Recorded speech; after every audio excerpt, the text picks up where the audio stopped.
Doutor Carlos César está por aqui. Se vocês têm a informação, o conhecimento de que o Tite está vivendo um momento de saúde, acho que é psicológico não bom, se está com algum problema, eu acho que não. A única coisa, só no caso da rodinha que o filho dele falou. Gente, nem falaria sobre isso, que é muito particular. A única coisa que ficou pública foi que ele teve uma situação, né, clínica que o impediu de aceitar a proposta do Corinthians no ano passado. Ele teve um problema, Galvão, eu já falei aqui na época. Mas ele entende nesse momento que ele está trabalhar. No momento ele está bem. Ele teve um problema no ano passado, que ele ia assumir o Corinthians, se não me engano, numa quarta-feira. Na terça-feira à noite, na véspera de ele vir a São Paulo para assumir o Corinthians, ele passou alguns momentos, isso aí foi me contado por uma pessoa que sabe de tudo.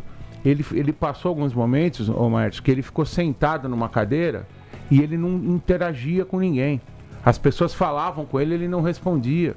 Ele não comia, não tomava água, não fazia nada.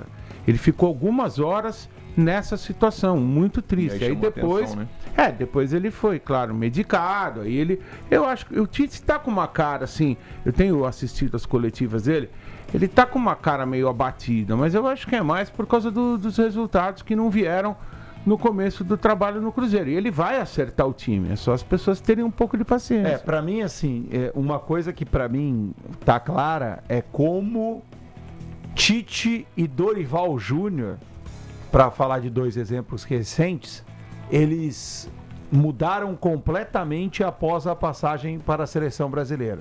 Mas as mudanças os tornaram opostos. Porque o Tite, ele era um cara vibrante. Muito. Esse Tite, acho que por isso que as pessoas estão falando isso. O Tite ele deixou de ser vibrante. Era um cara vibrante. Mas você disse no banco de reserva? O Tite era um cara ativo, vibrante, super ligado. E assim, ele parece ainda muito abatido com o que aconteceu com ele na seleção brasileira. Então a reação do Tite pós-seleção brasileira é uma reação que o tornou assim diferente nesse sentido. O Dorival é o contrário.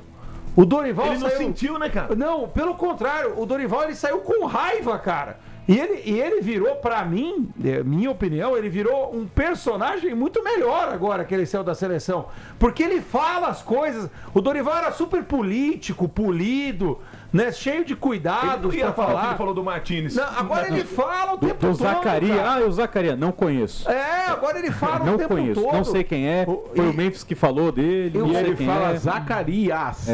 Não é Zacarias, Zacarias. E uma coisa que o Dorival tá certo, veja bem, nós não estamos aqui avaliando o trabalho de um ou o trabalho de outro. Não, a conversa fluiu. Uma coisa que deixou o Dorival revoltado e agora ele nos mostra esse outro lado dele, é verdade, que é o tratamento diferenciado em relação a ele na seleção brasileira e agora ao Ancelotti. É verdade, isso é verdade. Será que ele sente isso? Claro, ele fala, mas ele já deixou claro isso. Os números do Dorival e do Ancelotti são iguais, rigorosamente iguais na seleção brasileira.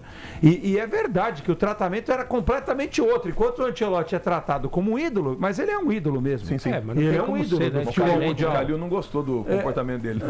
Mas deixa eu completar. Mas ele é um ídolo do futebol mundial. Isso não muda o fato dele ser um ídolo.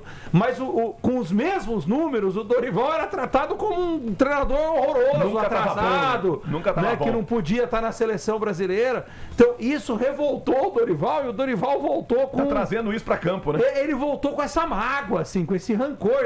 E não é necessariamente ruim ele querer mostrar esse sentimento, né, de revanchismo. Acho que o que pegou bastante foi aquele negócio de ele não ter participado da rodinha do jogador. Aquilo ali acho que deve ter magoado. Agora é muito louco isso, né? Porque como o Dorival era aqui a gente se prende a umas coisas no Brasil. Né? É o que está acontecendo com o Tite agora, por causa do filho. Os caras acham, nossa, a gente adora ficar procurando crise, né? Uma coisa... Vem lá da parte ruim do passado, né? Que tem coisas do passado que são maravilhosas, as nostálgicas, as boas lembranças. Mas antigamente o futebol, as pessoas veem o futebol assim, o jogador olhou feio pra... A câmera pegou um olhar feio lá, tá em crise. Olha lá, o cara perdeu o vestiário. O treinador quando foi cumprimentou o treinador. O jogador saiu bravo. Pô, é óbvio que ele saiu bravo. Ninguém quer sair, pô. Não, Agora, Se o jogador sair dando risada, esse é o problema. Julgaram naquele momento que o Dorival não prestava para ser técnico da seleção porque ele ficou fora de uma rodinha. Isso aí é lamentável. E a mesma coisa agora com o Tite. Os batedores já estavam definidos, os jogadores iam começar a Você reza ali. imagina Pô. se o técnico do Santos, com esse retrospecto do Vojvoda, se fosse o Lisca, hein? Já tava na rua. Agora